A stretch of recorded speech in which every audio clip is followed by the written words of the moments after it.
بسم اللہ الرحمن الرحیم۔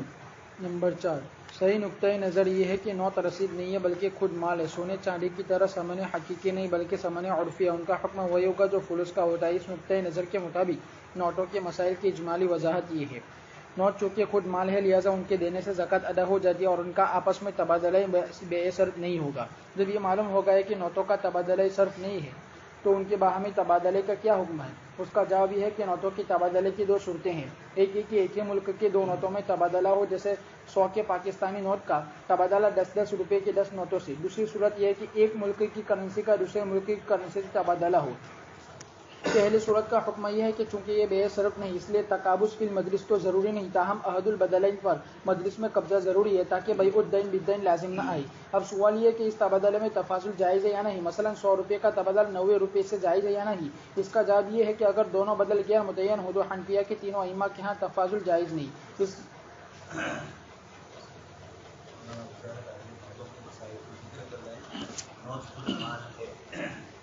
یہی سمجھا جائے گا، اس لیے پورے مہینے کی تنخواہ مل رہی ہے کاغذی کی شکل میں اور ہم قبول کر رہے ہیں، حکومت نے اس کو قبول کیا ہے۔ آپس میں دنیا بھر میں ہر ایک ملک کی کرنسیوں کا یہ حال ہے، اس لیے آپس میں تبادلہ اس کا بے صرف نہیں ہے۔ ایک تو وہ مال ہے، لیکن روپیے پیسے کے حکم میں نہیں، فروس نافذہ کے حکم میں، یا تو علماء کی ندی فروس کے حکم میں۔ جب یہ معلوم ہوا کہ نوٹوں کا تبادلہ صرف نہیں ہے تو باہمی تبادلے کا کیا حکم ہے؟ ایک ملک کی کرنسی ہے تو جائز نہیں ہے، اور دو ملکوں کی کرنسی ہے کیونکہ جنس بدل گئی، اس اعتبار سے فقیر کئی تشریح ہو، اس اعتبار سے جواز۔ دوسرا مسئلہ آیا کہ باہمی تبادلے کا کیا حکم ہے؟ اس میں مولانا نے دو شکلیں نکالی۔ تبادلے کی دو صورتیں ہوتی ہیں: ایک ہی ملک کے دو نوٹوں میں تبادلہ، جیسے ہندوستان ہی میں پرچلن ہوتا ہے، آپ بناتے ہیں روپیہ 100 کا نوٹ ہے، آپ نے 10 کی لی، 500 کا نوٹ ہے 100 کی لی، تو وہ 5 کاغذ ملے نہیں، ایک ہی کاغذ ملا، لیکن کاغذ کا اعتبار نہیں ہے، اس کی مالیت جو ہے فیس ویلیو اس کا اعتبار ہے۔ دوسری گفتگو مولانا نے کی کہ چونکہ بے صرف نہیں اس لیے تقابض فی المجلس تو ضروری نہیں ہے، مجلس میں قبضہ ضروری نہیں، لیکن دونوں طرف سے قبضہ نہ ہو یا ایک ہی طرف سے قبضہ نہ ہو گنجائش ہے۔ تو حد البدلین پر مجلس میں قبضہ ضروری قرار دیا مولانا نے، تاکہ بھائی الدین بھی ہیں، ادھر کی ادھر سے سودا لازم، لیکن نیا نسخہ ہے، اس میں حاشیے میں کچھ لکھا ہوا ہے، اس کو پڑھ لو، اس کے بعد یہ حکم تدبیر الابصار الدر المختار اور حاشیہ ابن عابدین پر اعتماد کر کے لکھا گیا تھا۔ بعد میں مولانا مفتی رشید احمد صاحب رحمۃ اللہ علیہ کی تحریر میں علامہ کاسانی رحمۃ اللہ علیہ کے حوالے سے یہ مفہوم اختیار کیا گیا ہے کہ اگرچہ یہ صرف نہ ہو لیکن ربا کی دو علتوں میں سے ایک علت یعنی اتحاد جنس یہاں پائی جا رہی ہے۔ دو نوٹیں ہیں، اتحاد جنس پائی جا رہی ہے، اس نسبت سے مجلس میں قبضہ ضروری ہے، اس لیے نصیحتاً جائز نہیں۔ چنانچہ جائز نہیں، اس لیے دونوں طرف سے نوٹیں ہونا ضروری ہے۔ چنانچہ ایک ملک کی کرنسی کا اگر باہم تبادلہ ہو تو دونوں طرف سے قبضہ ضروری ہے، صرف احد البدلین پر قبضہ کافی نہیں ہے۔ چنانچہ بندے نے البلاغ کے شمارہ مولانا نے رجوع کر لیا ہے اپنے طور پر، یہاں تو بتلایا ہے کہ احد البدلین پر مجلس میں قبضہ ضروری ہے، وہاں فرماتے کہ دونوں کا قبضہ ایک دوسرے کے لیے، اس لیے قبضہ دونوں طرف سے ہوتے، دونوں طرف سے لازم نہ آئے، اور چونکہ یہ ایک جنس ہے اس لیے ربا کی ایک علت پائی جاتی ہے، جنس ہونا عددی ہے وہ ایک الگ چیز ہے، لیکن عددی ہونے کے اعتبار کے ساتھ ساتھ اس کے اندر سونے کی ثمن خلقی جیسے ہے، یہ بھی ثمن اصطلاحی ہے، اس اعتبار سے اس کا لحاظ کر کے اس کو عہد البدلین مجلس میں قبضہ دونوں طرف سے ضروری ہے، اس لیے احتیاط برتا جائے۔ حضرت رحمۃ اللہ علیہ کے زمانے میں کھانا بھون کا بنیا اور بازار میں بیٹھا ہوا سونی کا کاروبار کرنے والا جو ہوتا تھا سنار، وہ بھی مسلموں کو جانتا تھا۔ صاحب رحمۃ اللہ نے لکھا ہے کہ ایک بڑے عالم صاحب گئے اور اتفاق سے جو سودا ہو رہا تھا وہ عہد البدلین پر قبضہ نہیں ہو رہا تھا اور سونے سے بے ہو رہی تھی، تو انہوں نے یاد دلایا اس عالم کو، جو کھانا بھون کے مسائل معلوم تھے بنیے کو بھی، اس لیے وہ اس کو بتلا رہا تھا۔ خالی صاحب رحمۃ اللہ علیہ نے اس کو یہ بتلانے کے لیے کہ مسائل شریعہ میں جب ایک ماحول بن جاتا ہے تو عامی لوگ بھی ان مسائل کو جانتے ہیں، حتیٰ کہ غیر مسلم بھی جانتے ہیں، تو ان مسائل پر جو مسائل رات دن معاشرے کے اندر وجود پذیر ہے وہ تو لوگوں کو معلوم ہوتے ہیں، اور جو مسائل وجود پذیر نہیں ہے، مثلا حج ہے، زندگی میں ایک مرتبہ کرنا ہے اور وہ کتابی شکل نہیں پڑھنا ہے، نظریاتی، جب آدمی حج میں نہیں جائے، اب ایک عامی آدمی بھی مولانا کو درست سمجھا سکتا ہے، हम लोग उसके लिए गए और आपको मालूम है एक मसला हनाफी यहाँ गुंजाइश है कि तवाफ़ी ज़ियारत जो करना है उस तवाफ़ी ज़ियारत के लिए उसके बाद उसकी सही भी है। तो अगर एक आदमी नफ्ल तवाफ़ की नीयत कर ले और उस तवाफ़ के बाद सही कर ले तो बाद में सही करने की ज़रूरत पेश नहीं। ये तवाफ़ तो नफ्ल होगा लेकिन सही उसकी तवाफ़ ज़ियारत वाली अदा हो जाती है, लेकिन उसके लिए हराम मानना ज़रूरी है। अब एक साहब सही कर रहे थे, मौलाना थे, और उसके पायजामे में एक आमी आदमी ने उनको कहा कि देख सकते, तो वो कह रहे थे कि मैं मतलब तुमसे ज़्यादा जानता हूँ। तो बेचारा चुप हो गया, तो क्या पाकिस्तान का होगा। उसके बाद वो मौलवी साहब आए, हम लोग साथ में बैठे, उन्होंने कहा कि मुझे ये कह रहा था, मतलब उसने गलत कहा है, आप सही है। यही तो कह रहा हूँ, मैंने कहा यही सही नहीं है। इसने जो कहा वही बात सही है, इसलिए कि आपको नफ्ल तवाफ़ की नीयत करके तवाफ़ करना है, तो तवाफ़ जब करेंगे तो क्या होगा, तो इसके साथ सही भी है। तो यकीनी बात है कि आप इसके लिए कर रहे हैं तो आप हज में जाएंगे, इससे पहले आपको ये करना है। तो बेहतर यही है कि आप किसी तरीके से तरतीब से जाए और फिर उसके बाद वहाँ आपका कुछ सही नहीं करनी है, लेकिन ये बगैर एहराम के अदा नहीं होती है। एहराम नफ्ल तवाफ़ का करेंगे, लेकिन चूँकि सही भी कर रहे हैं इसलिए आपको एहराम जैसे नफली तवाफ़ आप कर रहे हैं बगैर एहराम के। तो जो मसाइल लोगों को मुस्तहज़र नहीं होते हैं इनकी ये परेशानी आती है कि उलमा के इख्तिलाफ से मसाइल में आसानी होती है। हमारे यहाँ रोज़मर्रा आप देख रहे हैं, एक तो आप किसी से नोट भी रखे रहे कर्ज के तौर पर, कोई आपके पास रुपया लेने के लिए आया, आपने 500 का नोट दिया, आपको उसको 200 रुपये देने हैं, तो आपने उसको कहा चलो बाद में दे देंगे, ये एक अलग चीज़ है। और एक ये है कि बाकायदा जब तबादला हो रहा है तो फिर मजलिस का कब्जा जरूरी है, लेकिन उलमा ने कुछ गुंजाइशें दी है। मौलाना ने खुद भी इसी के पेश नज़र कि कारोबार में रात में इस तरह के जुज़वी मसाइल पेश आते रहते हैं। कर्जा लेना ये अलग हुआ, और एक ये है कि आपस में तबादला हुआ किसी भी वजह से, और अब एक दे रहा है ना दूसरा नहीं दे रहा है, नवा मसला आता है। कर्जा लेने में एक शक्ल कुछ उलमा ने जवाज़ की निकाली, लेकिन फतवा वही जो मौलाना रशीद बुनियादी रहमतुल्लाह ने फरमाया, असल फतवा ने इसको निकाली की है। मतलब मौलाना बरात का इजहार कर रहे हैं, इस किताब में जो लिखा है उससे मैंने बरात का इजहार कर लिया, इसलिए कि फुलूस में जुदत रदात का तो एतबार है नहीं, लिहाजा ये अमसाल मुतसाविया में क़तअन यहाँ मुतसाविया है क़तअन। यहाँ ये दर्ज ज़बानी लिया है, उसको तहरीर में लाना मुश्किल होता है। यहाँ एक बदल की ज़ियादती दूसरे बदल के वस्फ़ जुदत के मुकाबले में तो हो नहीं सकती, इसलिए इसको वस्फ़ जुदत हदर है, लिहाजा ये ज़ियादती खाली अनिल इवज़ है, इसी को रिबा कहते हैं। इसलिए 100 रुपये के बदले में 110 रुपया। अगर दोनों बदल मुतयन हो तो शेखन के यहाँ तफाजुल जायज़ है, उसके यहाँ दूसरी गुफ्तगू कर रहे हैं कि दोनों बदल सामने से मुतय्यन है, इस चीज़ के बदले में ये चीज़, और वो हमारे रिबिया में से नहीं है, कभी दूसरी जायज़ है, लेकिन इसको हमारे रिबिया में से नहीं। दूसरी बात, एक दूसरी परेशानी आई कि सोना चांदी तो फिर की समझ है, और ये कागज़ी नोट तो हुकूमत के मुतय्यन करने से हुआ है। अब दो आदमी आपस में गुफ्तगू करते हुए ये कहें कि चाहे हुकूमत ने इसको रुपया समझा है, लेकिन हम उसको रुपया नहीं समझ रहे हैं, हम उसको फुलूस के दर्जे में नहीं समझ रहे हैं, या उलमाए अरब के एतबार से हम उसको बेसर्फ नहीं समझ रहे हैं, हम बाहम तबादला कर रहे हैं, और यहाँ कागज़ का कागज़ से हम तबादला कर रहे हैं, या सोने ज़माने में सोने चांदी के सिक्के चलते हैं, तो सिक्कों का सिक्कों से तबादला जो हो रहा है, तो सिक्कों का तबादला हम आपसी रजामंदी से उसका जिहन होना रद्द कर रहे हैं। हम सौंप के नोट का लीगल टेंडर होना, हुकूमत की तरफ से उसका 100 की अदद के बराबर होना, और उसकी जो मालियत है उसका एतबार, ये हम रद्द कर रहे हैं आपस में। तो बाय और मुश्तरी आपस में किसी चीज़ को रद्द करके कोई मामला करना चाहे तो गैर अमवाले लिबिया में तो जायज़। एक चीज़ आप 100 रुपये की खरीद कर लाए और आपको उसको 50 में देना है, ये तो रुकेगी आपको, आपकी मर्जी की बात है, और 150 में उसको बेचना है तो भी इसमें नफ़ा की कोई मिक़दार मुतय्यन नहीं है। लेकिन मबी अगर ऐसी चीज़ है कि जहाँ शुकूक और शुबहात आते हैं, मसलन जैसे आप 100 रुपये के बदले में 110 रुपये ले रहे हैं, और आप ये कहो कि हमने कागज़ का कागज़ से तबादला किया, हमने सोने चांदी का नहीं किया है, फुलूस नाफिका का नहीं किया है, हमने इसकी समझियत को रद्द कर दिया है, हमने इसको कागज़ समझ के ही बेचे, तो ऐसा दुनिया भर में फिर सूद जायज़ ही हो जाएगा। सीधे इससे नहीं ले रहे हैं तो इस तरीके से कोई ना कोई तदबीर करके, इसीलिए तो आगे मना कर रहे हैं मौलाना इस्लामी बैंकिंग में सर्विस चार्ज के अलावा, या जैसे इस्लामी बैंक ने किसी को कर्ज के ऊपर ट्रैक्टर दिया है, रिक्शा दी है, और अब वो रिक्शा के हफ्ते अदा नहीं कर रहा है, तो वो ये कहे कि हफ्ते अदा नहीं किए तो हम तुम्हारी रिक्शा कब्जे में ले लेते हैं। एक तो बीवी का मसला है, वो बीवी के उसूल के मुताबिक जाएगी, और एक ये है कि अगले जितने हफ्ता अदा किए वो भी रख, या तुम्हारी रिक्शा हम बेच देते हैं, जो कीमत आई वो हम अपना कर्जा वसूल कर लें और बाकी की बची तो तुम्हारी, वरना नहीं तुम्हारा कुछ भी। ये इस तरह की जो बातें चलती हैं ये जायज़ इसी निस्बत से नहीं है।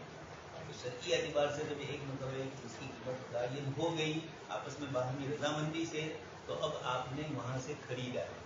ये अलग बात है कि जो लोग ये गैर इस्लामी बैंकों से चीज़ें खरीदते हैं, तो पाकिस्तान में तो गैर इस्लामी बैंकें ही है पूरी 90%, 99%। 2-4 बैंकें हैं मुस्लिम, वो भी कभी गड़बड़ कर देती है, कभी सीधी चलती है, इस तरीके से। लेकिन ये है कि न होने के दर्जे में हिंदुस्तान में समझा गया। तो अब इस नुक्ते नज़र से दो आदमी अमवाले दुनिया में अपनी तरफ से हीला करने जा रहे हैं, जो हीला ही एक किस्म का, तो ये सूदी मामला में निकाल है, इस तरह का हीला जायज़ नहीं है।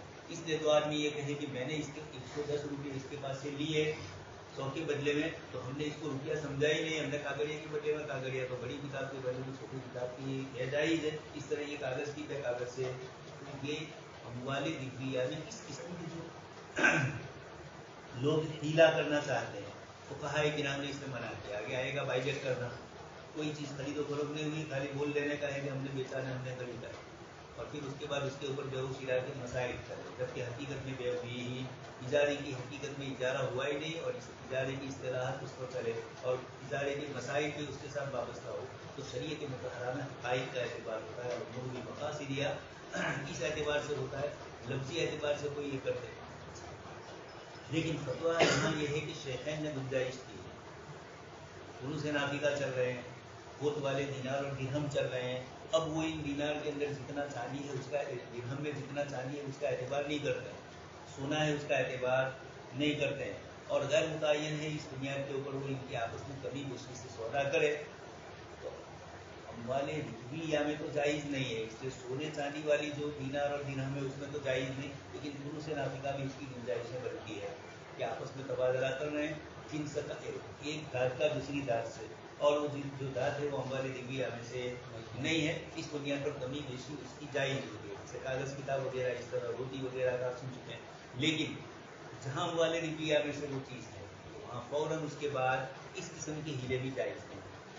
अब इसका ताल्लुक गया उरूस नाफिका और हमारे ज़माने की जितनी भी करेंसियाँ हैं उनके ऊपर कोई साबित करना चाहे, तो इसकी मिसाल लेकर कहते हैं कि इमाम मोहम्मद रहमतुल्लाह अलैह ने अदब जवाज़ का फतवा दिया है, यही कागज़ी नोट का आप इस तरीके से करो तो जायज़ नहीं है कि हमने समझी इस्तिलाही उसका ख़त्म कर दिया और हम इसको कागज़ की कागज़ से बेच सकते, तुम दोनों समझो में जायज़ है शेखैन के नज़दीक, लेकिन उन मिसालों में जायज़ है जिसके अंदर सूद का शाइबा है, लेकिन फतवा शेखैन के कॉल पर नहीं, फतवा इमाम मोहम्मद रहमतुल्लाह अलैह के कॉल पर है, इसलिए कि ये सूद का दरवाज़ा खुलवाने के मुरादिफ है। इसलिए जवाब में फरमा रहे हैं अगर दोनों बदल मुतय्यन हो तो शेखैन के यहाँ बदले तपास। में 110 रुपये एक मुल्क की करेंसी, एक ही मुल्क की करेंसी के दूसरे मुल्क में से जब तबादला उसका हो रहा है तो उसके अंदर असल उसकी समनियत का एतबार किया जाएगा, कागज़ वगैरह का एतबार करके इस तरह गुंजाइश नहीं मिलेगी। अगर दोनों बदल, शरई एतबार से आप जानते हैं मिसाल मुतसाविया, दो चीज़ें जब बराबर सराबर है तो उनके अंदर कमी बेशी जायज़ नहीं होती है, इसलिए कि मालियत के एतबार से दोनों बराबर के दर्जे में हैं। अब एक कम और एक ज़्यादा हुआ तो यकीनी बात है अमवाले दिव्या में से है तो फिर उनमें गुंजाइश नहीं होती है, इसलिए लोग इस तरह के हीले करते ही रहेंगे फिर कि हमने 100 के नोट को 100 का नोट नहीं समझा है। ये मिसाल इस वक्त यही मिसाल चल सकती है इंडिया में ये मौलाना ने जो चीज़ जिक्र की, तो अब बस पे जुदत और रद्दी होने का एतबार फुक़हा ने जो नहीं किया है, यहाँ पर भी यही समझा जाएगा कि नया नोट हो कि जूना नोट हो तो फर्क पड़ेगा, तो 100 का नोट दे रहा है और कोई इसके बदले में 10 की पुरानी नोटें दे रहा है, तब भी कोई फ़र्क नहीं होगा, 100 रुपये का ही एतबार करना होगा, कभी बेची जायज़। अब कोई ये कहे कि इसने एक नोट दी और इसने 10 नोटें दी तो 9 नोटें ज़्यादा है, तो ये मालियत का एतबार है, कागज़ का एतबार नहीं। अगर उस दोनों ज़माने में दो किस्म के सिक्के चलते थे, आगे उसी की बात आ रही है। फुक़हाए मावरा नहर ने अदाली और बतालिफा ये सिक्कों के नाम हैं जो उरूस नाफिका होते थे, उसमें सोना चांदी भी बिनवजी होता था। अब ये अगर किसी में ज़्यादा हो गया, क्योंकि अब इसकी दो हैसियत है, इसकी ज़ाती मालियत है, और एक मार्केट में उसको परचून के तौर पर दीनार और दिरहम के इस्तेमाल किया जा रहा है, तो अब ये फुलूस नाफिका दो हैसियत रखता है। महज उसको फुलूस नाफिका कहे तो फिर ये अम्वाल हिब्बिया में से नहीं आता है। इस एतबार से 10 सिक्के के बदले में 11 सिक्के दे कहना जायज़ हुआ, एक बात। लेकिन चूँकि वहाँ सुकूक होते हैं सूद के, तो ये ऐसा क्यों कर रहे हैं? इसलिए कि इस जात में सोना ज़्यादा है, दूसरे में सोना कम है। अब जब मामला करते हैं तो सूद का साहिबा होता है, तो ये कहते हैं कि हम उसकी समनियत को ख़त्म कर रहे हैं और इसके बजाय उसकी ज़ाती जो चीज़ है उसका एतबार करते हैं। तो ये ऐसी चीज़ है कि जिसमें कभी उसी की गुंजाइश है। शेख के नज़दीक जायज़ है। इमाम मोहम्मद रहमतुल्लाह अलैह जवाज़ का फतवा है। मौलाना फरमाते हैं कि ये अगर काते धन ने दे दी ताजिरों को, तो ये भी क्या करते रहेंगे आपस में, सूदी कारोबार में ऐसा ही करते रहेंगे। इस्लामी बैंक भी ये करेगी और इस तरह कारोबारी दुनिया भी। इसलिए जैसे उस ज़माने में उलमाए मावराउन नहर ने, मावराउन नहर को जानते हैं नहीं, खाली बोलते ही रहते हैं, कुछ पता नहीं है। बांग्लादेश के ऊपर जो है नहीं दरिया, उसको मावराउन नहर कहते हैं। कोई पति गुजरा है कहाँ आया मावराउन नहर, खाली बुखारा समर्थन ने मतलब वही आएगा, वो कहाँ है? हमारा समर्थन कहाँ है? नक्शे में कहीं नजर आता है आपको? नक्शे में तो है नहीं, हमें नजर नहीं आ रहा है। हम इंडिया को भी नहीं तलाश कर सकते। और से मौलवी ऐसे कि दुनिया में नक्शों ने तो इंडिया के तरफ घुमा है, तो इतना तो जानना ये हमारा फंदा है। किसी ने और दूसरे लोगों ने ये मुसलमानों का एक फंदा, लेकिन नहीं जानते। एक छोटा सा रिसाला है हज़रत मौलाना सैयद मोहम्मद रागे साहब का, समरकंदो बुखारा की बाजिया। ये मौलवियों को पढ़ना चाहिए ताकि पता चले कि समरकंद और बुखारा कहाँ है। मावराउन नहर कौन से दरिया को कहते हैं? नर्मदा ने तापी को नहीं कहते हैं। ये बहुत से लोग ठोक देते हैं, कभी दरियाए फुरात, दरियाए दजला ये भी ठोक देते हैं। जैन सैगुन वाला जो इलाका है ऊपर वाला, उसको चूँकि उसूल फिक़ह में दो तबके थे हमारे, एक इराक जो हनफियों का सबसे बड़ा घर था, और एक मावराउन नहर, वहाँ भी हनफी उलमा थे, यहाँ भी। कई उसूली मसाइल में अपना इख्तलाफ है, और वहाँ ये लिखा हुआ होता है कि मावराउन नहर। ये मौलाना तशरीफ लेकर आए रमज़ान से पहले गए हुए थे इन मुल्कों में मावराउन नहर के, तो और अभी भी वही सारा मसला रात दिन चल रहा है। अफगानिस्तान के ऊपर सारे वही ममालिक आए हैं, आखिरी बॉर्डर वही है। फिर उसके बाद ऊपर Uzbekistan, Kazakhstan, Tajikistan, Kyrgyzstan, Kurdistan, Turkmenistan, ये सब जितने भी है ये सब के सब। और एक और है चाइना के अंदर है उधर मुसलमानों का, वो भी मुस्लिम तुर्कस्तान है, लेकिन चूँकि वो चाइना के कब्जे में रहा, ये रशिया ने दबोच लिए थे जितने ममालिक है वो। उस वक्त उज़्बेकिस्तान वगैरह नहीं बोला जाता था, उस वक्त समरकंद को भी अलग और बुखारा को भी अलग अलग वहाँ के हाकिम होते थे, छोटी छोटी रियासतें थी इस एतबार से। इसलिए वो ये कहते हैं कि उज़्बेकिस्तान का कहाँ वजूद था, हम कह रहे हैं कि उज़्बेकिस्तान का वजूद नाम का नहीं था, समरकंद बुखारा का तो सब वहीं आए। तो उसूल फ़िक़ह में, बल्कि अकाइद में भी आप जानते हैं उलमाए मातरीदी, अबू मंसूर मातरीदी भी वहीं ऊपर वाले मावराउन नहर वाले, तो ये शुमाली इलाकों में रहने वाले, ये अकाइद में भी हमारा अबू हसन अशअरी थे, तो उधर अबू मंसूर मातरीदी थे। लेकिन चूँकि ये इलाका उमूमी तौर पर हारून रशीद ने दीवार दज्जाल की थी, याजूज माजूज की दीवार का सुना, तो हारून रशीद ने कुछ आदमी भेजे दीवार देखने के लिए। वो हजरात गए ऊपर साइबेरिया, रसिया से ऊपर का इलाका, रसिया का साइबेरिया कहा जाता है, नक्शे में देखेंगे पूरा ठंडा इलाका। वहाँ गए तो हारून रशीद के ज़माने में वहाँ जो लोग रहते थे वो हनफी थे। हालांकि हारून रशीद के ज़माने को देर क्या हुई इमाम साहब से, इमाम साहब के इंतकाल के बाद ही इमाम यूसुफ आए हैं, हारून रशीद के दरबार में काज़ी गुज़ार कौन बने, इतना करीबी। और उस वक्त भी थोड़े अरसे के अंदर चले गए। इब्ने हज़र अस्क़लानी ने 9वीं सदी में फतहुल बारी लिखी, और 9वीं सदी के आखिर तक में गुजरात में आ चुकी थी। अहमदाबाद के कुतुब खाने में फतहुल बारी थी, चाहे पढ़ने वाले हो के ना हो। और फिर अहमद शाह बादशाह के कुतुब खाने में भी हो रही। खैर अहमद शाह बादशाह तो थोड़े आगे के हैं, इसलिए कुतुब खाने में रही होगी, लेकिन अहमद शाह के कुतुब खाने में ना हुआ। अहमद शाह के ज़माने की हमारे गाँव की मस्जिद है, तो सीधे उनके दौर की तो नहीं है, लेकिन निस्बत उन्हीं की तरफ की गई है। तो इस तरीके की मावराउन नहर में चूँकि बहुत सारे मसाइल में फ़र्क पड़ता है, उलमाए इराक अलग हुक्म लगाते हैं और उलमाए मावराउन नहर, इसलिए कम से कम मौलाना राबे साहब की किताब पढ़ी जाए, लेकिन सियासी बसीरत से पढ़ी जाए, जोग्राफियाई बसीरत के साथ। वरना तो खाली किताब के दर्जे में किताब पढ़ी और नक्शा नहीं देखा तो कुछ पता नहीं चलता है कि कहाँ आया सूर्य शासी, कहाँ आया मर्गिनान, कहाँ आया बाबर, यहाँ आया तो उसको यहाँ के एक ही किस्म की थी देसी। तो उसने कहा कि ये क्या आम है गुजरात में, हिंदुस्तान में। फिर वहाँ से मंगवाई मर्जी नाम से और उनके इलाकों से, और वहाँ से शानदार ये जो कैरियाँ हैं नहीं जो अच्छी अच्छी, वो सब उसी के दौर की है, वहाँ से मंगवा कर लगाई गई है। अच्छा इंडिया फखर करे कि इंडियानी कैरी को मशहूर है, या बड़े सगीर की पाकिस्तान की भी मशहूर है, तो ये सब वही बाबर की लगाई हुई है। तो माँ वराउन नहर, उन उलमा ने देखा कि लोग एक चीज़ में दो हैसियतें हैं, बिन वजीन समनियत है और बिन वजीन अपनी ज़ाती सलाहियत है। तो लोग उसको समनियत से निकाल देते हैं और चीज़ के बदले में चीज़, ताकि उसका तकाबुल चीज़ों का चीज़ों से हो, हमारे निकिया में से न हो, और इस तरह सूद का दरवाज़ा खोल देते हैं। मैंने आपको कहा कि एक आदमी कर्ज देता है 1 लाख रुपया और उसको कहता है कि तुम मुझे कागज़ का हम इसकी समनियत ख़त्म करते हैं, मैं तुमको अभी दे रहा हूँ 1 लाख और तुम जब मुझे दो तो 1,10,000 देना, लेकिन कागज़ के एतबार से हमने तबादला लगाई, ये सूद के दरवाजे। उस ज़माने में ये दो छोटी छोटी जो शुरू से नाफिका थे या फिर दिरहम और दिनार ही थे, और उसके अंदर खूब ज़्यादा थी, इसलिए मैं इसको शुरू से नाफिका कहता हूँ। वो 25-30-50% से कम तक की हो, 40% तक, तो उसको खोद कहा जाएगा। लेकिन 7% खोद हो तो फिर वो 7% वाला का एतबार है, 40 वाले का एतबार, इसलिए शुरू से नाफिका नहीं होंगे।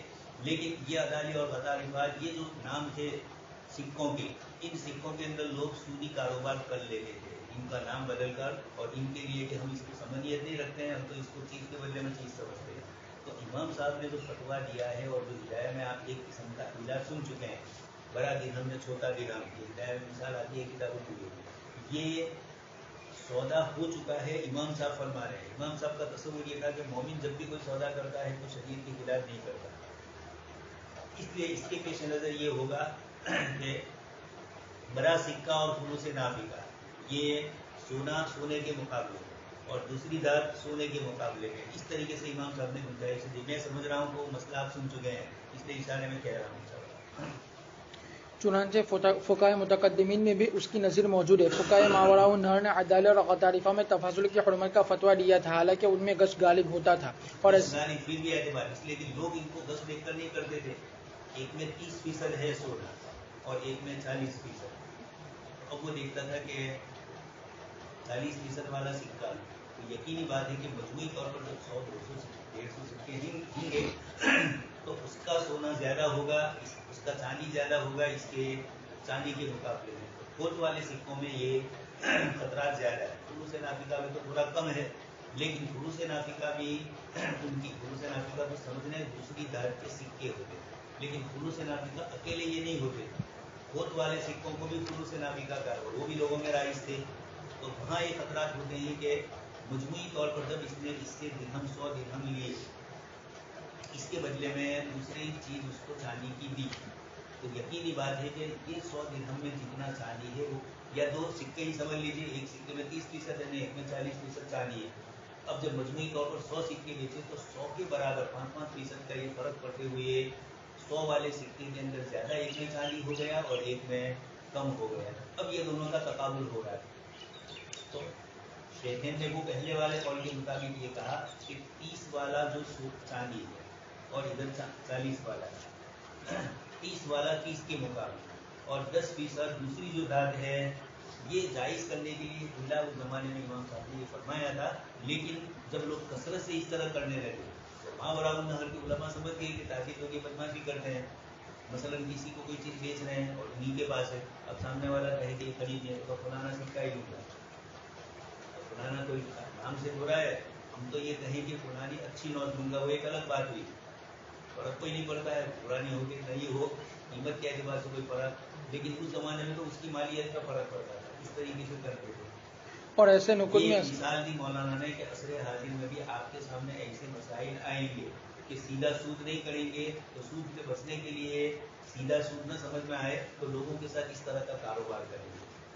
अभी इस वक्त जो नई नई शक्लें निकल रही है और हिंदुस्तान में सेक्युलर ममालिक है और बनिया है दिमाग उसका, इसलिए यकीनी बात है कि जितने कारोबार होते हैं उसको घुमा फिरा कर वो क्या करते हैं, सूद कहीं ना कहीं फासिद शर्तें आ ही जाती है। आप जब कारोबार में गौर करेंगे तो नजर आएगा। साहिल आपको सीधा ये नहीं पूछेगा कि ये फासिद शर्त है, वो तो मुफ्ती को निकालनी है, वो तो ये कह रहा है कि ऐसा कारोबार मार्केट में चल रहा है, मुफ्ती साहब को दिमाग खपा रहा है कि इस कारोबार को मैं कौन सी पे में गिनूँ, उसमें बे ही है मुकम्मल या बैन भी बैन है या बे भी है, इजारा भी है, हवाला भी है, कफाला भी, एक ही बे में सब कुछ शामिल। हजीब के उसूल और ज़ाब्ते इससे अधिक गरीब है तिजारत के कि इस तरह के चूचू का मुरब्बा है। तो एक सफ़ा और इसके अंदर कई सफ़े हो जाते हैं, सफ़तुन भी सफ़तिन है और यह तो सफ़ात है, कई इस तरीके की चीज़ें। इसलिए कारोबारी दुनिया में जब सवाल होगा तो इसको जानना ज़रूरी होगा और इसको भी मलहूज रखना होगा कि जहाँ सूद का दरवाज़ा खोलने की कोई कानूनी चीज़ बनती हो। अब ज़ाहिरी मसले के एतबार से फतवा सही बनता है गुंजाइश का, लेकिन लोग कसरत से उस कारोबार को करें तो मुफ्ती की जिम्मेदारी बनती है कि अदम जवाज़ का फतवा उसका। और ऐसे नुकुर में असल मजहब के मुताबिक तफाजुल जायज़ है। सद्दे बाबे रिबा के लिए मजहब में जायज़ था, इसलिए शुरू से नाफिका में जायज़ रहा। सद्दे बाबे रिबा के लिए तफाजुल को हराम करार दिया गया। तो ये 30 ने 35 वाला क्यों कह रहा है? इसलिए कि 30 ने 35 वाला वही कहे कि हम दोनों ने मुतय्यन किया है, हमने उसकी मालियत को नहीं देखा, ये झूठ है। इसको भी मुतय्यन किया, इसके भी मालियत थी तभी तो। ऐसे ही फुलूस में तफाजुल के बारे में भी इमाम मोहम्मद रहमतुल्लाह अलैह के कौल पर फतवा देना चाहिए। फुलूस में भी फुलूस नाफिका में तो धात अलग अलग होती है और वो अम्बाली रुपया में से नहीं है, सोना चांदी नहीं है, लेकिन उसके बावजूद कुछ न कुछ तो उस जमाने में हमारे फुलूस नाफिका में भी चलता है। अब ये मौलाना फरमाते कि बेजगारी में भी ये हो, 10 का सिक्का, 5 का सिक्का या बल्कि तमाम करेंसी में इस तरह के सिक्के चलते हैं या नोट चलते हैं, इन सबको फुलूस नाफिका को कम करते हुए इनमें यही समझा जाएगा कभी बेसी जायज़। अब कोई ये कहे कि कागज़ का एतबार नहीं किया तो सही नहीं होगा। लिहाजा एक मुल्क के नोटों की बे में तफाजुल जायज़ नहीं, तमासुल ज़रूरी है। और ये तमासुल ज़रूरी, चाहे सिक्के की शक्ल में हो, चाहे कागज़ की शक्ल में हो, चाहे चेक की शक्ल में आप दें। और ये तमासुल नोटों की गिनती से नहीं होगा बल्कि उन पर लिखी हुई कीमत यानी फेस वैल्यू के मुताबिक होगा। 100 रुपये का जो वैल्यू है 10 की 10 नोटें मिलाकर भी इतना ही वैल्यू बनता है, उस वैल्यू का एतबार होगा। दूसरी सूरत का हुक्म यह है कि दो मुल्कों की करेंसी के तबादले में तफाजुल जायज़ है बशर्ते कि अहदुल बदल पर कब्जा हो जाए, इसलिए कि दो मुल्कों की करेंसियों की जिन्स मुख्तलिफ होती है, क्योंकि खुद नोट तो मकसूद होती नहीं बल्कि ये मखसूस कुव्वत खरीद की नुमाइंदगी करते हैं और हर मुल्क की करेंसी की कुव्वत खरीद मुख्तलिफ होती है। लिहाजा हर मुल्क की करेंसी अलग जिन्स शुमार होगी और उनके बाहमी तबादले में तफाजुल जायज़ है। समझ में आ ही रहा है, इसलिए कि इंडिया का 100 रुपया है, उससे कोई चीज़ खरीदी जाए और इंग्लैंड के पाउंड से चीज़ खरीदी जाए, जाहिर में दोनों बराबर हो जाती है। पाकिस्तान में जब पाउंड आएगा तो पाउंड के 100 रुपये बनेंगे, यहाँ जो चीज़ खरीदी जाएगी हमारे 100 रुपये और तो हमारे तो 100 रुपये गए, इनका तो एक ही गए। लेकिन ये नहीं समझना, बहुत से लोग ये समझते हैं कि इंग्लैंड में और इंडिया में 1 और 100 का फर्क हर चीज़ में है। ऐसा नहीं है, वहाँ भी तनख्वाहें तो ये नहीं कि यहाँ किसी की 10,000 हो तो वहाँ 1 लाख तनख्वाह है, 10 लाख तनख्वाह हो जाए, इतना बड़ा फर्क नहीं होता है। 1 और 100 गिनती में फ़र्क है, लेकिन वहाँ तनख्वाहें भी इस हिसाब से भी। देखिए बैनुल अक़वामी जो चीज़ें चलती है कारोबार की, अब वहाँ आप बादाम का भाव तलाश करो और यहाँ बादाम का भाव उमूमी तौर पर बराबर होगा, थोड़ा कुछ फ़र्क होगा 100-200। इसी तरीके से यहाँ भी बादाम के भाव में फ़र्क है, इसलिए कभी कोई कहे कि नहीं वो फ़र्क मत तो लाए तो वो एक जगह आप गए या एक किस्म की बात है। इस तरीके से मुख्तलिफ चीज़ों में ये होता है। खैर बतलाना ये है कि इंग्लैंड की करेंसी हमारे रुपये से चूँकि बहुत बड़ी हो गई, अमेरिका का डॉलर हमारे रुपये से बड़ा हो गया, तो इसके पीछे उसकी मालियत की कोई शक्ल है इस दुनिया में। वहाँ इंग्लैंड वालों के लिए कोई फ़र्क नहीं पड़ा, इसलिए उनके लिए तो डॉलर से ही लड़ना है, पाउंड से ही लड़ना है। वहाँ मदरसा बनाते हैं तो उनको तो कुछ मजबूरी करनी हो किसके हिसाब से। तो हमारे एक रिश्तेदार आए, वो दूसरे लोगों को कह रहे थे तुम्हारे 1 करोड़ घर से हमारा कितना रुपये, हमारे डॉलर पाउंड की कितने का है वो बतलाओ, हमारे रुपये का एतबार मत करो, आपको यहाँ थोड़ा रहना है, रहना वहाँ पर है, इसलिए रुपये से यहाँ रुपया और डॉलर का तकाबुल होगा, रुपया और पाउंड का तकाबुल होगा, और वहाँ बैठ के पाउंड का पाउंड से तकाबुल होगा। आमदनी जो होगी उसका खर्चा भी उसी के हिसाब से करना होगा। लेकिन है ये फ़र्क इस बात पर दलालत करता है कि वहाँ की करेंसी और हमारी करेंसी की जिन्स अलग समझी जाए, इसलिए कि इसके पीछे पूरा एक इक़्तिसादी निज़ाम चलता है, इसके हिसाब से हमारी कीमत कम होती है, उनकी कीमत ज़्यादा होती है। इसलिए जब ये दोनों का तबादला हुआ और इंटरनेशनल रेट भी उसके मुतय्यन होते हैं, ये खुद इस बात की दलालत करते हैं कि दोनों के दरमियान फ़र्क है। हुकूमतें भी दूसरे ममालिक की करेंसियों का अपने मुल्क की करेंसी से रेट तय कर देती है। इस रेट से कमोबेश पर मामला है कि ऊँट का भी एतबार होता है। बहुत से मसाइल में फुक़हा है ऊँट का भी एतबार करके, जैसे एक मसला चला कि आपने एक आदमी को 2 लाख रुपये दिए हैं कर्ज, 1 साल के बाद आपको उसको वसूल करना है, तो कितना वसूल किया जाए? वही 2 लाख मिले, या आप ये कहो कि 2 साल पहले चावल की ये कीमत थी और आज ये कीमत है, मुझे चावल की कीमत के हिसाब से दो, 10 क्विंटल के उस वक्त जितने आते थे उतने दो, तो तीन बात है कि भाव तो क्या हो गया है। अब ये जाहिरी एतबार से कि मेरे 2 लाख की मालियत जो थी वो आज कम हो गई। 2 साल पहले 2 लाख रुपये से मुझे खरीदने गए, आज वो नहीं मिलती, लेकिन तो कहा मना करते हैं, ये सूद का दरवाजा खोलने का जरिया है। सब लोग कर्ज देने वाले क्या करेंगे, आज दिया और 2 साल के बाद मार्केट का जो वैल्यू होगा उसका हिसाब करके कहेंगे कि मुझे तो 2 लाख की मालियत चाहिए, 2 लाख नहीं चाहिए। तो आपने जब दिए तो इसका जवाब मौलाना ने ये दिया है कि बैंकों में क्या होता है, 10 साल भी आपकी रकम पड़ी रही तब भी क्या होगा, वो असल रकम ही एंट्री पड़ेगी, और इंटरेस्ट के नाम से, सूद के नाम से जो आपको मिलता है वो इंटरेस्ट के नाम से मिलता है। ये खुद इस बात की दलील है कि बैंक भी ये कह रहे कि तेरी अमानत तो इतनी है, ये तो हम अपनी तरफ से बदलन दे रहे हैं। ये इस तरीके से ये खुद दलील है। यहाँ भी मौलाना ने कहा कि 2 मुल्कों में भी करेंसियों में रेट में फ़र्क होता है, इंडिया की करेंसी और अमेरिका की करेंसी में फ़र्क हुआ, अतराफ के ममालिक में भी करेंसियों में फ़र्क है एक दूसरे के साथ। तो ये इस बात की दलील है कि दोनों को एक जिन्स नहीं समझा है, तामुल में भी और शरीयत के एतबार से।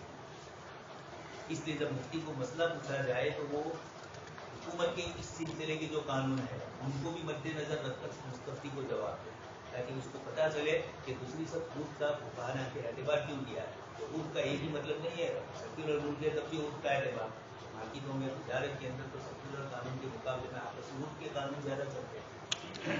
इस रेट से कमोबेश पर मामला करना सूत्रों ने अलबत्ता खिलाफ कानून होने और इमाम की जायज़ उमूर में इताअत न करने की वजह से गुनाह है। इस मसले की दूसरा मसला है, अब ये भी आसान हो गया है।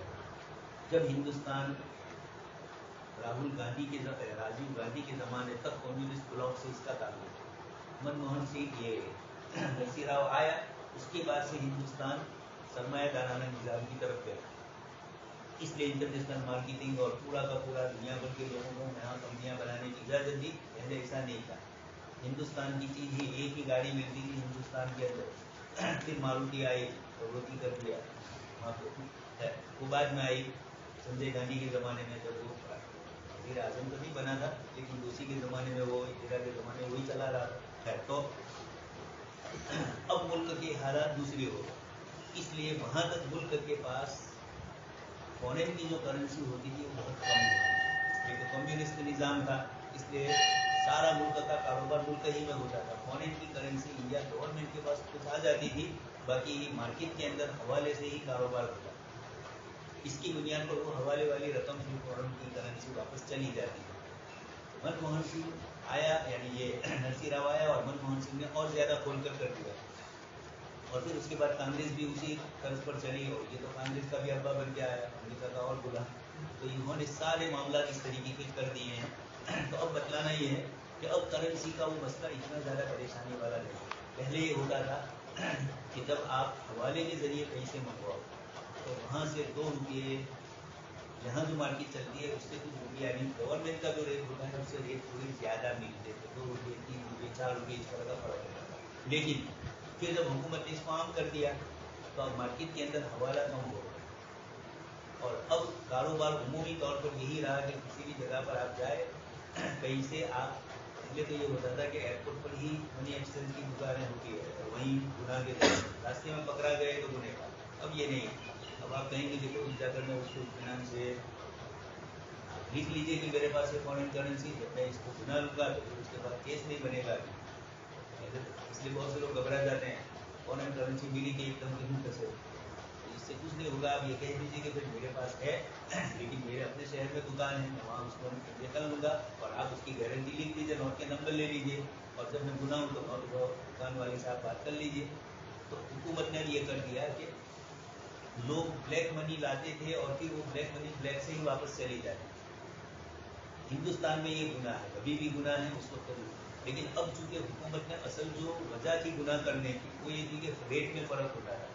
आप किसी बैंक में जाकर रेट करवाओ या मनी एक्सचेंज वाले की दुकान से तो आपको कम रुपये मिलते, और वहाँ से आप दे दिया उनको और वो आया दुबई होकर आया हवाले के उन्वान से, तो इसमें रकम ज़्यादा मिलती। अब वो फ़र्क नहीं रहा, इसलिए अब हवाला करने की लोगों को ज़रूरत ही क्यों पेश आई। अलबत्ता टैक्स वाले करेंगे, टैक्स से बचने के लिए इस तरीके से करेंगे, या मदरसे वाले को घबरा जाते हैं कुछ चीज़ों से, वो इस तरह करते हैं कि इसकी ज़रूरत ही नहीं हो। और गौतम साहब ने जो भूल की वो यही थी, चाहे उन्होंने नहीं की हो, जिन्होंने की वाया वाया जहाँ से रकम इनके पास आई हो, उन्होंने तो मनी एक्सचेंज को तो इस्तेमाल ही नहीं किया।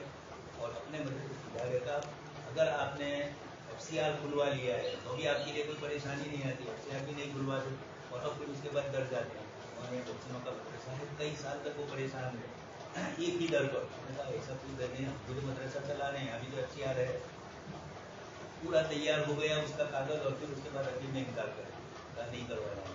मैंने कहा ये डर जो आपका है वो बेच जाए, इसके बजाय कभी किसी को पकड़ा जाएगी और ये कहेंगे कि बिल्डिंग बनाए उसके कागजात लाओ, कहाँ से रुपया लाए, किसने दिया, तो कोई जवाब नहीं दे सकती। इसलिए बेहतर यह है कि इस किस्म की चीज़ों में अपने आप को बिल्कुल साफ रखा जाए, बजाय इसको भी।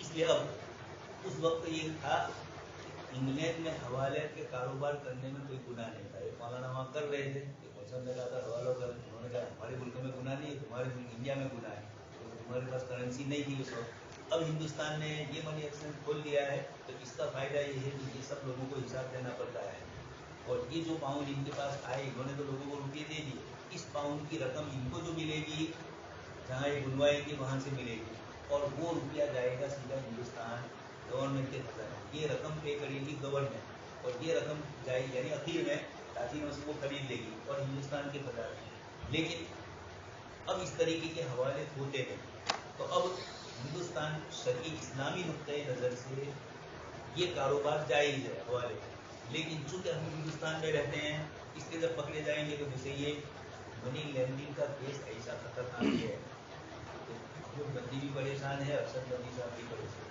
इसलिए कि हमारे उलमा को इस किस्म के कारोबार यानी गाड़िस के लिए मसाजिद के लिए रकमें मंगवाते हैं तो उसमें कानून से नहीं चलते हैं, डर जाते हैं और ब्लैक में आते हैं, लोग भी दे देते हैं, इसलिए कि वो कानूनी तौर पर वहाँ से दे दे तो वहाँ पहले मसला आएगा, वहाँ का टैक्स दो, और यहाँ आया तो जिनके पास आया उनके लिए मसाइल। तो इन मसाइल में उलझने की सबसे आसान शक्ल यही है कि FCR खुलवा लो, तो फिर उसके बाद, लेकिन FCR के उसूल और रास्तों के मुताबिक आप खर्च करें। मदरसा खोल दिया तो कोई कानून किसी को मालूम नहीं है कि केवी से बैंकिंग का है, और खोल दिया, ऐसा भी हमारे बहुत से मदारिस चलते हैं। तो फिर उसके बाद जब इस किस्म की चीज़ें आएगी तो आपको कुछ लोग उसको पकड़ में आ ही जाओगे, तो फिर आप हुकूमत के ताबे हो जाओगे, फिर आपके पास जो बुलवाएंगे वो बोलेंगे, इस तरह की शक्लें बनती है। इसलिए जो दीनी तंजीमें हैं उनको उसूल और ज़ाब्तों की NGO है, अगर आप NGO के ऊपर ज़्यादा पकड़ आ रही है अभी, NGO का मतलब यही है कि लोगों के साथ दिफा आम्मा के काम, पब्लिक दिफा के काम, इनका यही हुआ, इन्होंने अंग्रेजी की मारी पर भेजे पैसे, बड़ौदा से जो गए वहाँ पर, और डॉक्टर साहब के पास तो बड़ौदा वाले को भी पकड़ लिया गया। तो ये इस किस्म की चीज़ें करने की ज़रूरत नहीं है, मार्केट वाला कैशलेस ही चलता है, कोई परेशानी नहीं आ रही है, कोई पैसा 5 पैसा भी इधर से उधर भी जाएगा, या तो वाउचर होगा या बैंक की मालिकत ही, उनकी सारी तनख्वाह मुलाजमी की सबका इस तरीके से चलता है। एक खोलेगा अपना खाता और करेगा उनको जब तनख्वाह ले रही है, ये सब उनकी जिम्मेदारी है। अब कहीं तो कौन खाते खोला रहे, और ऐसे लोग पुराने थे, ये भी कुछ उलमा है वो बैंकिंग के निज़ाम को मानते ही नहीं है, तो यकीनन हम भी नहीं मान रहे, लेकिन हुकूमतों के ज़ाब्ते में आए तो आप परेशान क्यों हो रहे हो, आप उसूल और ज़ाब्ते से चलो, आप मजबूर होंगे अल्लाह पाक के यहाँ, रात वाफिना बड़ा हम मिलना रात अकमिल लेना, ये कुरान ने हमें दुआएं सिखलाई, तो ये दुआ करके बदतमीजी की दर्जे में हो रहा है। जैसे दिखाते कानून भी नहीं है बैंक में खाता खुलवा, लेकिन इस्लाम में बैंकिंग इस निज़ाम के वो मुमकिन थे, हमारा इंतकाल हो गया सऊदी का जैसा है। इस मसले की मज़ीद तफसील मौलाना फरमाते हैं अहकामुल औराक़ नक़दिया, अरबी नहीं है उर्दू आ चुकी है, सर मौलाना की जो है नी कुछ मकालात, उसमें एक मकाला इसका भी है, कदर ज़र, इफ़रात व तफ़रीत ज़र और कीमतों का आशारिया। साबका तफसील से ये बात वाज़ेह हो गई कि कागजी नोट यानी पेपर करेंसी की अपनी हकीकी कदर कुछ नहीं, ये कुछ अशिया व खिदमात यानी गुड्स एंड सर्विस की कुव्वत खरीद की नुमाइंदगी करते हैं। इस कुव्वत खरीद को ज़र की कदर यानी वैल्यू ऑफ मनी कहते हैं। नोट की कदर का तायुन अशिया व खिदमात की कीमतों से होता है। अशिया व खिदमात की कीमतें कम कम हो जाए तो नोट की कदर बढ़ जाती है और अशिया की कीमतें बढ़ जाए तो नोट की कदर कम हो जाती है। लिहाजा अशिया व खिदमत की कीमतें और नोट की कदर दोनों मुतज़ाद सिमतों में सफ़र करते हैं। जब ज़र का फैलाव ज़्यादा हो जाए तो अशिया की तलब बढ़ती है, जिसका लाजमी नतीजा ये होता है कि अशिया की कीमतों में भी इजाफा होता है। अशिया की कीमतों में इजाफे की वजह से ज़र की कदर में कमी आ जाती है। इस सूरत हाल को उर्दू में इफ़रात ज़र, अरबी में तज़ख्खुम और अंग्रेज़ी में इन्फ्लेशन कहते हैं। फिर इस्तिलाह में उमूम हुआ तो उसको अशिया की कीमतों में हर इजाफे के लिए इस्तेमाल करते हैं, ख्वाह वो इजाफा ज़र के ज़्यादा फैलाव की वजह से हो या दीगर अवामिल की वजह से हो। दो चीजें हैं, इफ़रात ज़र, तफ़रीक़ ज़र, क़द्र ज़र और कीमतों का इशारा। चार चीज़ों पर मौलाना गुफ्तगू करते हैं। इसमें दो असल है, इफ़रात ज़र और तफ़रीक़ ज़र। हुकूमत ने करेंसी को मुतय्यन कर दिया अपनी तरफ से, लेकिन अब दुनिया में ये है कि कभी चीज़ों की कीमतें ज़्यादा हो जाए और कभी चीज़ों की कीमतें कम होती हैं, और इसका असर फिर रुपये पर भी पड़ेगा। 100 रुपये में चीज़ आती थी, वो आ जाएगी 150 रुपये, या कभी कमी हो गई तो 100 रुपये की चीज़ आपको 90 में 80 में मिल गई। ये दोनों शक्लें बनती हैं। अब ये हुआ कि रुपया भी अपनी कदर रखता है, कीमत लगाता है, उसकी भी एक कीमत है, और अशिया की भी अपनी एक कीमत। अब ये नोट को क्या कहा, मसलन तनख्वाह है 15,000, तो इसका मतलब क्या हुआ, आपको 15,000 के जो कागज़ दिए, 15,000 रुपये मिले कैश, या फिर चाहे बैंक में आपके खाते में जमा हुए, ये बस गुड्स एंड सर्विस, ये जो आपको 15,000 रुपये मिले हैं, ये आपकी जो ज़रूरत की अशिया है उनके खरीदने का जरिया बन रहा है। अब ये 15,000 लफ्ज़, इसी तरीके से आप सामने देखेंगे कि आप गेहूं की दुकान पर जाएंगे, पूछेंगे कि गेहूं की कीमत कितनी है, तो वो कीमत बोलेगा। तो कीमत बोलेगा तो गेहूं का भी तखमीना हो गया कि 1 क्विंटल के उमूमन बाजार में भाव 1 क्विंटल का चलता है, तो आपको वो सीधा 1 क्विंटल का भाव बताएगा। तो दोनों के अपने अपने भाव मालूम हो गए, कितने रुपये में इतने किलो, किलो तो मुतय्यन था, रुपये कितने हैं, तो अब ये दोनों मुतय्यन हो गए। अब कभी ये होता है कि मार्केट में गेहूं बहुत ज़्यादा आ गए, गेहूं की खेत में ज़्यादा पके, तो खुद ब खुद क्या होगी, कीमत कम हो जाएगी। और अगर गेहूं इस साल कम पके या मार्केट में गोदाम में ज़्यादा ले लिया, ये तो बहुत हो, लेकिन गोदामों में इस्तेहसाल लोगों का करने के लिए एहतिकार की शक्लें अपनाई लोगों ने। इस्लाम ने जो एहतिकार शुरू का, इसके पीछे भी यही मतलब है। तो अब खुद ब खुद जब मार्केट में गेहूँ कम रहेंगे तो जो मांग है रोटली की वो तो आएगी मांगने वाले। अब मार्केट के अंदर गेहूँ कम है तब भी खरीदने पड़ेंगे, चावल की कीमत कम है तब भी चावल खाने वाला खरीद लेगा, इससे छुट्टी तो होगी नहीं पेट को। तो ऐसी है, वो कहते हैं कि कल बोलिए कोठे भराई गए हो, आज ये कोठी से बेटा भराती नहीं, और ये कोठी तो कुछ भर भी जाए, दिल की कोठी कभी नहीं भरती है। मैं होटल लोग खाई जाए पर नफ्स नहीं होता कि कदाच रात डूब लागे कि हरवाई जाए, और हालांकि वो रात भर पड़ी रहे। इसलिए पेट असल है भरना, नफ्स भरना नहीं है, वो भरेगा ही नहीं कभी भी। तो ये इफ़रात ज़र और तफ़रीक़ ज़र, हुकूमत के लिए जिम्मेदारी बनती है कि वो इफ़रात ज़र और तफ़रीक़ ज़र इन दोनों से मुल्क को बचाए। चीज़ों की कीमतें ज़्यादा हो जाए तो भी लोगों के लिए परेशानी, कम हो जाए तो काश्तकार को परेशानी। ये तो खाने पीने की चीज़ों में काश्तकार को, वरना और दूसरी चीज़ों में जो भी जहाँ से चीज़ निकालता होगा और मार्केट में बेच रहा है, कोई कपड़े की चीज़ बना रहा है, कपड़ा बना रहा है, और मार्केट में कपड़ा बहुत ज़्यादा आ जाएगा, कोई 25 रुपये में 30 रुपये मीटर में बिकेगा। इसमें देख लिया अभी भी है 100 रुपये की भी कपड़े औरतों के मिल रहे हैं, पूरी जोर मिल रही है। हिंदुस्तान है, सूरत की सिल्की हाउस ने क्या कर दिया, पूरे मुल्क में धमाका मचा दिया। गुजरात का जो इंतसारी पाए तख्ते है वो सूरत शहरी है, आबाद की है, लेकिन यहाँ कारोबारी दुनिया के एतबार। तो अब कपड़ा इतना सस्ता हो गया, पहले इतना सस्ता नहीं होता था, लेकिन दूसरे कपड़े ये भी हैं। तो अब ये है कि कोई ये कहे कि मार्केट के अंदर हर वक्त इफ़रात ज़र हो या हर वक्त तफ़रीक़ ज़र हो, ये दोनों नुकसान। कभी कभार तो आता है लेकिन वो आर्जी होता है। इफ़रात ज़र 1 महीने के लिए आया, 10-15 दिन के लिए आया, मार्केट में जब चीज़ नहीं मिल रही है तो उसकी कीमत ज़्यादा होगी, जिनको खरीदना, और फिर ज़रूरत हाज़िर और तहसीन का दर्जा चलेगा। बहुत ज़रूरी है तो आदमी उसको क्या करेगा, लेगा। मसलन फ्रूट है, महंगा हो गया है तो आप नहीं लेंगे, सस्ता हुआ तो आप ले लेंगे। तो इसके पीछे मंशा आपका यही है कि चीज़ जब इफ़रात ज़र और तफ़रीक़ ज़र, कुछ लोगों को इफ़रात ज़र से फ़ायदा होता है, कुछ लोगों को तफ़रीक़। लेकिन आम इंसानों को दोनों से नुकसान हो जाए। इसलिए हुकूमत की जिम्मेदारी बनेगी कि चीज़ों की कीमत बहुत ज़्यादा भी ना हो जाए और चीज़ों की कीमत बिल्कुल घट भी ना जाए। कानून की जो लड़ाई है वो इसमें यही है कि हमें चीज़ों के अच्छे सही भाव मिलने चाहिए। पूरे साल मेहनत करें और हमें अपनी चीज़ के भाव न मिले। लेकिन दूसरी तरफ ये है कि हिंदुस्तान में वादे वादे वादे, बीच में काश्तकार बेचेगा तो कितनी कीमत पर बेचेगा, और जब आप खरीदने जाएंगे मार्केट में तो बीच में बहुत सारे वास्ते आ चुके हैं, बड़े बड़े ताजिरों के, छोटे ताजिरों के, दलालों की रकमें, और इसके बाद हमको महंगा मिलता है। ये जो सिस्टम आया अभी हुकूमत जो कानून बदलना चाह रही है उसका जो ज़ाहिरी अच्छा पहलू वो बदला रही है कि बीच के जितने वसीयतें हैं सब खत्म हो जाएंगे और सीधा काश्तकार से हम लेंगे, काश्तकार को भी भाव मिलेगा और आपको भी कम भाव मिलेगा। लेकिन ये समझाने का है, इसके पीछे होगा ये कि अडानी अंबानी इन बाजारों पर काबिज हो जाएंगे तो चाहे बीच के सब दलाल हट गए, लेकिन अब पूरी मार्केट में इनकी मोनोपोली होगी, इनके अलावा गेहूँ किसी के पास मिलेगा नहीं।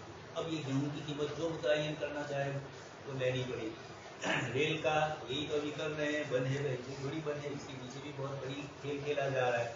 जब खुलेगी रेल तो आसमानों तक भाव उसके चले जाएंगे। आप सब इसको भूल जाएंगे कि कितना रुपया आता, घरों से सूरत के ट्रेन में कितने थे, और अब उसके बाद भूल जाएंगे। 2 साल भुला दिया है आगे से। अब नई ट्रेन आएगी और प्राइवेट ट्रेन होगी और आपको सफ़र करना है, थोड़ा सफ़र है तो बस में या जाती गाड़ी में गए, लेकिन अब दिल्ली तक जाना है, मणिपुर तक पहुंचना है, ट्रेन को एयर को इस्तेमाल करना ही पड़ेगा। तो जितनी प्राइवेट होती है वो पूरा फ़ायदा ले, हालांकि प्राइवेट चीज़ें सस्ती होनी चाहिए। जब एक ही आदमी के पास है तो बीच के वास्ते खत्म हो गए तो वो चीज़ सस्ती बेचे, होलसेल भाव वाला है, लेकिन फिर भी ये दिक्कत है तो पूरा ही वसूल, कमरी भी वसूल कर लेते। ये दोनों चीज़ें इफरात ज़र और तफरीत ज़र आम हालत में मुल्क को नुकसान करते हैं। वक्ती तौर पर हो गया, 1-2 दिन भाव बढ़ गया, 1-2 दिन भाव कम हो गया, 10-15 दिन कम हो गया, मुसलसल मार्केट में ये चलता रहे, कहीं इफरात ज़र चले, कहीं तफरीत ज़र, तो चीज़ें महंगी होगी या लोगों को अपनी चीज़ की सही कीमत नहीं मिलेगी। मेहनत मजदूरी करके पकाया बनाया और अब उसको मार्केट में इतना भाव नहीं मिला, ये दोनों चीज़ें नुकसान दे रही हैं। इसी बात